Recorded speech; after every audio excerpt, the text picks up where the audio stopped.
It isn't obvious to me that I'm in any position to evaluate Elon Musk. Like, I would like to talk to him and find out what he's up to and why, but I mean, he's an impossible person. What he's done is impossible. All of it. It's like he built an electric car that works. Now, does it work completely and will it replace gas cars, or should it? I don't know. But if we're going to build electric cars, he seems to be the best at that by a lot. And he more or less did that. People carp about him, but he more or less did that by himself. I know he's very good at distributing responsibility and all of that, but he's the spearhead. And then that was pretty hard. And then he built a rocket at like 1/10 the price of NASA rockets. And then he shot his car out into space. That's pretty hard. And then he's building this boring company. It's this whimsical joke in some sense, but it's not a joke.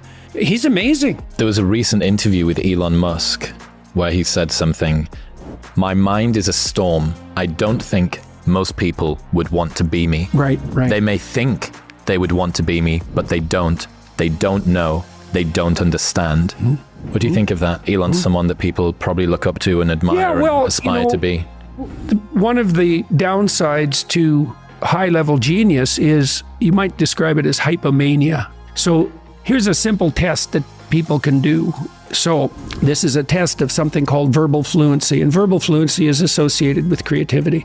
And so here's a simple verbal fluency test. Write down as many 4-letter words as you can in 3 minutes that begin with T. That's pretty constrained, 4 letters and T. Or write down as many words as you can in 3 minutes that begin with S.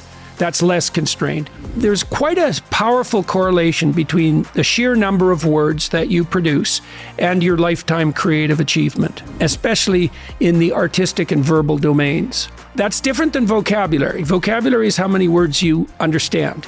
Fluency is how many words you can produce in a given amount of time. Deployment of those words, yeah. Well, people vary to a degree that you can hardly imagine. So some people, if you get them to do the 4-letter test in 3 minutes, they'll write down like 12 words, and some will write down 150. The ones who are writing down 150, their minds are going at a hypomanic rate. They're just thinking 5 times as fast without any remission whatsoever. You know, when that gets completely out of control, you have manic. You have someone who's manic, and there's nothing fun about manic. That's where the word maniac comes from. And someone who's manic has 1,000 different plans, each of which are 1 sentence long, that they're hyper enthusiastic about. They'll spend every cent of their money pursuing them, and things just go immediately to hell. And so that's the outer limit of pathology on the creative front. And someone like Musk, who's clearly a genius, that's what he's contending with in his internal landscape. Now, I'm not saying that he's manic, because I see no signs of that, but someone that creative is on that edge. Or you see someone like Ben Shapiro. I mean, it's very interesting to talk to Ben, because Shapiro speaks, I think, more rapidly than anyone I ever met. But if you're with him, you see very clearly that he's probably thinking 5 times that fast. And that's a lot. And when I was writing Maps of Meaning, which was my first book, I had a very difficult time shutting off my mind. I was obsessed with that book. And so I was writing about 3 hours a day. And then I was thinking about the material for 12 hours. And the thoughts came as way faster than thinking. They probably came about as fast as I can read. I can read about 1,200 words a minute if the material isn't overwhelmingly dense. And so it was just non-stop thought for like 16 hours a day. That's part of the reason I started lifting weights, because if I was lifting heavy enough weights... Can't be thinking at 1,200 words a minute while I've got 100 pounds on my back. It was It was enough to shut it down. Yeah. And it was also one of the reasons that I drank, because that was another thing that would shut it off. Yeah. Well, I think the price that people pay to be the person that you admire is just such an interesting frame to look at someone like Elon Musk. My mind is a storm. I don't think most people would want to be me. The price that you would have to pay in order to be me is not one that you would. But you're one of the richest men on the planet, and you get to, dance on stage and release cars that are bulletproof and put rockets in space and stuff. Well, yeah, but what about all of the baggage? What's the price? Well, he also appears to me to be hyper conscientious, and I know people who've worked with him. Musk isn't just a creative genius. He's also an extremely conscientious engineer, and really conscientious engineers, they have very interesting minds. I like talking to engineers because my brother-in-law is a great engineer, and when he understands something, he understands how to build it out of atoms. right? Like he understands it at every single level.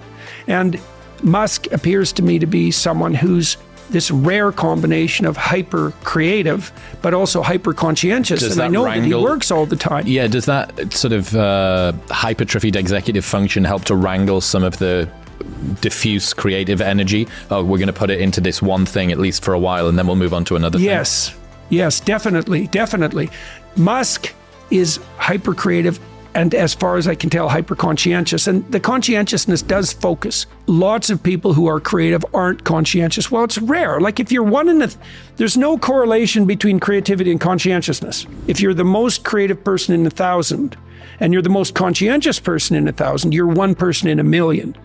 And Musk is probably more like one person in 100 million, something like that, maybe more, or maybe 1 billion, right? Maybe. Most people's hierarchies are actually quite small. They sort of consist of the people that they compare themselves to, which is a strange thing too, because one of the things that you see happening with really successful people is they actually don't get a lot happier and a lot less unhappy as they climb the broad social ladder, because the people they compare themselves to change. And so I can tell you a funny story about this. So I know this guy.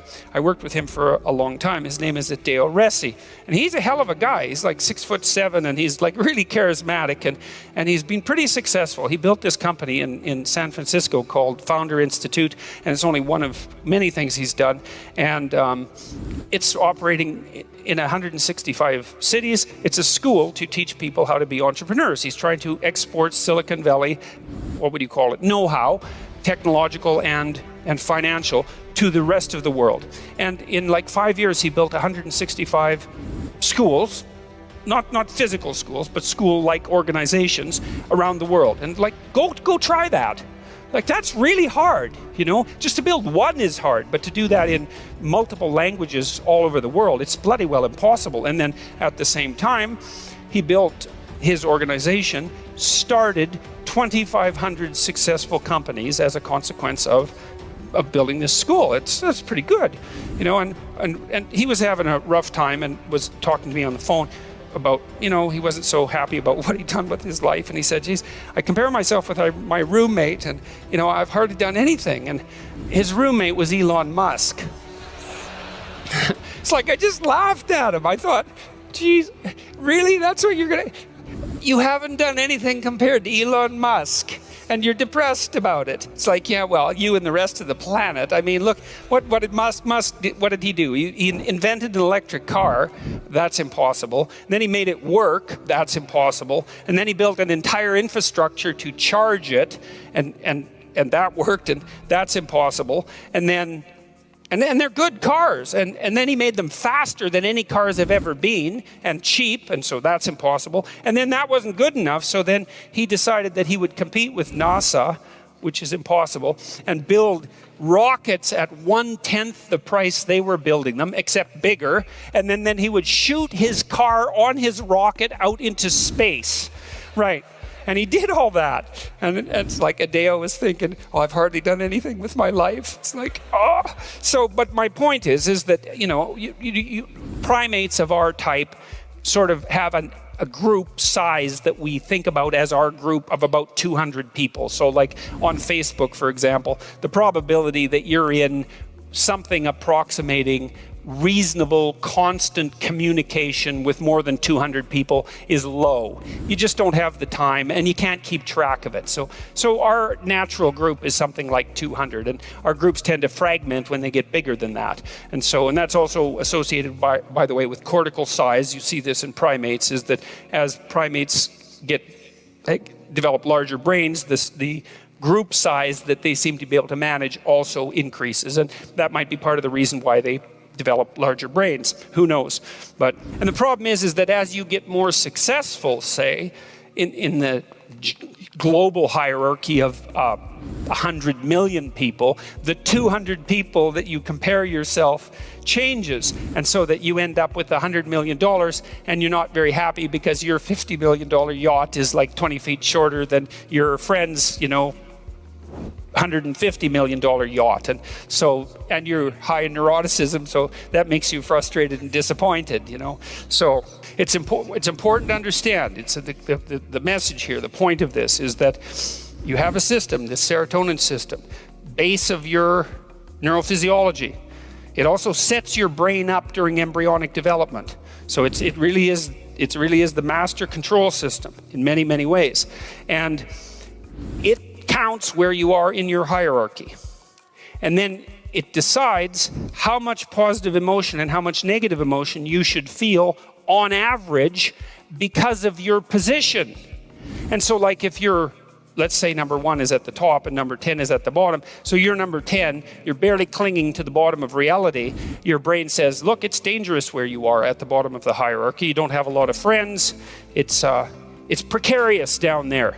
And so that means any little thing that goes wrong, any little error you make, that might be the end of you. And so you better be on guard and alert. And if something small happens, it better hurt, because it might be the straw that breaks the camel's back. And there's nothing pleasant about that. World's richest man saying he wants to restore truth to Twitter and trust to Twitter. Yeah. It's the public square now. It's how people communicate, find news. You were personally impacted by Twitter's left-leaning, censorious ways. You've now been restored. What impact do you think Twitter becoming an even playing field will have for... Who knows? I mean, I'm hoping... I know people who know Elon Musk very well, who've worked for him, and these are very able people, to say the least. And they really admire him. He has the ability to do exactly what he did. He went into Twitter and he said, he's a good observer of the Pareto principle. A small minority of people do all the productive work. It's like, all you people, you're gone. And he just does it. It's like, and everybody who's whiny and complaining whines and complains about that. And no doubt some people who were doing a credible job were also let go, because it's a pretty broad swath, let's say. But he's got rid of 75% of the people, and Twitter is still working. With record traffic. Right, exactly. And apparently he's also put the boots to the people who are trafficking in child sexual exploitation already. Incredible. 2 weeks. Right, no kidding. Incredible in 2 ways. Incredible that he did it, but even more incredible that he could do it that fast and that it hadn't been done. And Musk also, it seems to me that the evidence is quite clear that he not only has a pretty good eye, but he is capable of learning. So he'll experiment and he'll learn from his experiments, and we'll see if he can clean up Twitter. So you took a trip to the Tesla factory. What were your thoughts after meeting Elon Musk? Did you get to speak to him much? I wouldn't say much. We spoke probably for 20 minutes in total, not purely privately because there was other people around, but you know, that just barely gets you to know the surface of someone like Musk, because he's an amazing person, and God only knows what's up with him, all things considered. We saw his new truck. He was taking people out for a ride. I didn't go out for a ride. The truck's an amazing piece of engineering. The factory is massive. You know, what do you say about someone who built a functional electric car and then shot it into space on a rocket?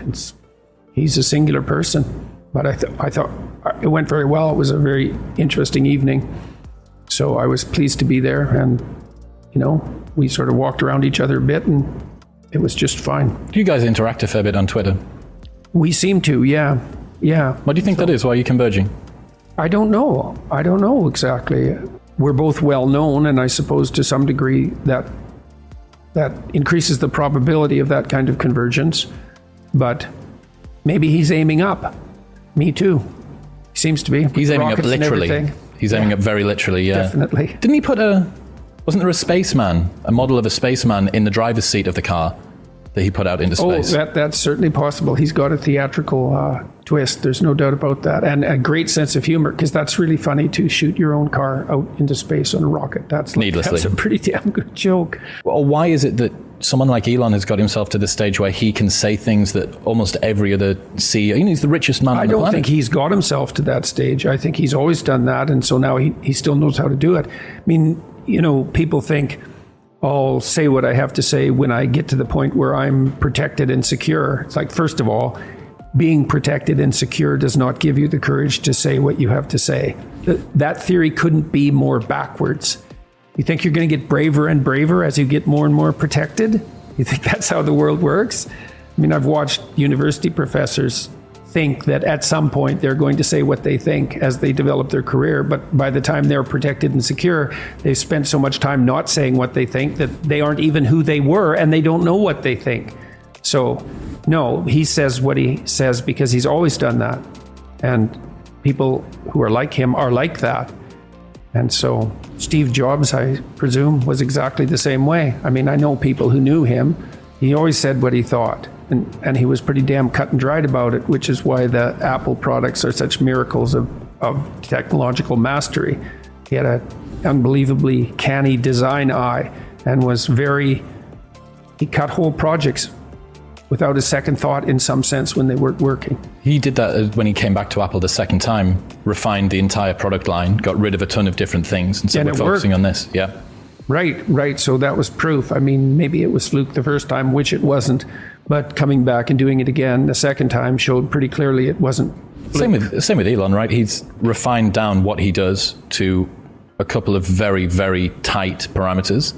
He seems to have, although the enterprise he's put together is unbelievably high functioning. I mean, to produce an automobile sub-industry that's actually competitive and to bring down the cost of space exploration by a factor of 10 and to invent reusable rockets and to have developed this boring technology, it's miraculous. He's probably an alien.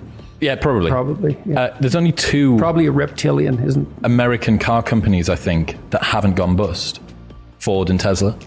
And Tesla came very close a number of times. Mm-hmm. Yeah, it's an amazing accomplishment. Go Elon, as far as I'm concerned. Yeah, he's a remarkable person. What do you make of Elon Musk? You've spoken about him a bit. You met I'm him. struck with admiration. That's what I make of him. And I always think of that as a primary. Well, it's like, do you find this comedian funny? It's like, well, I laugh at him. You know what I mean? It's not propositional again.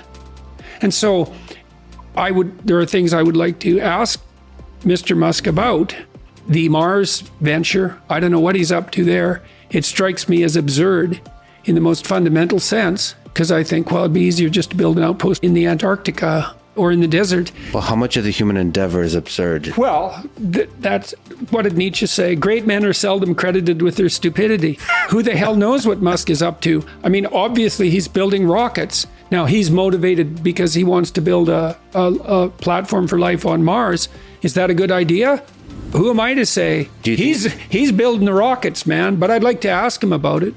I would like to see that conversation. I do think that, having talked to him quite a bit offline, I think several of his ideas, like Mars, like humans becoming a multiplanetary species, could be one of the things that human civilization looks back at as, duh, I can't believe he's one of the few people that was really pushing this idea, because it's the obvious thing for society, for life to survive. Yeah, well, it isn't obvious to me that I'm in any position to evaluate Elon Musk. Go Elon, as far as I'm concerned. And then, he puts his finger on things so oddly. The problem is underpopulation.